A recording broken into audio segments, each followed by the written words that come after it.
take a walk on the woo-woo side with me. My name is Michelle Douglas and I'm an intuitive healer, coach and soul regression therapist. I help people to create health, wellness and prosperity in their lives through a process of clearing harmful or restrictive energies or beliefs. My ultimate goal is to empower you to create the life that you desire. For more information, visit findmysparkle.com. Hello there, it's Michelle here, and I want to ask you if you're playing small in this lifetime. So after researching several soul realignment stories in the last week or so, I've noticed a pattern, and that pattern was something I was also following. So the pattern was around playing small. Every single soul story I reviewed had a strong link to a present life issue where my client wasn't fully living up to their full potential. So what is a soul story and what is a pattern exactly? A soul story incorporates a bunch of research that I do in the Akashic records when I'm doing a soul realignment. And it includes details about your soul blueprint, your soul history, and any blocks and restrictions which may be present at a soul level.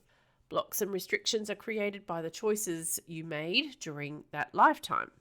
They are grouped, or the blocks and restrictions are grouped into patterns, and the records tell me which blocks and restrictions belong to each pattern.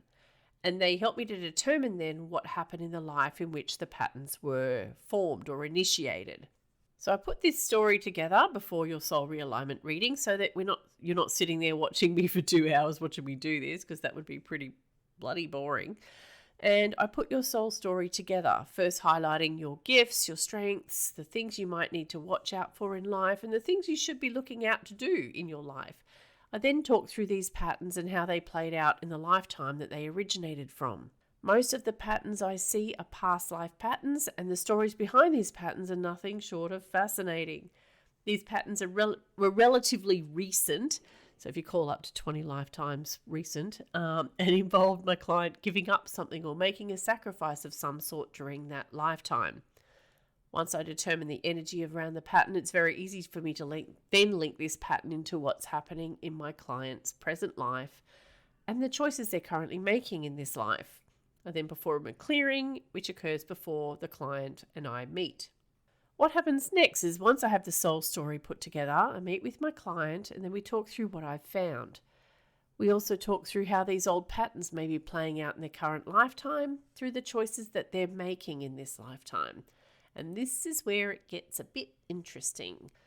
So now that we can see why certain choices are being made, the next step is to determine which physical actions the client can take in order to clear this old energy forever. Because remember, I've already done the energetic clearing and that may have sorted out about 80% of the energy around these blocks and restrictions. But the remaining 20% really needs to be done by you, the client. So once we've talked through the soul story and we're clear about how the client's actions have aligned with these old patterns, we can talk about the steps that can be taken next, which are contrary to these patterns so that we can finally break them.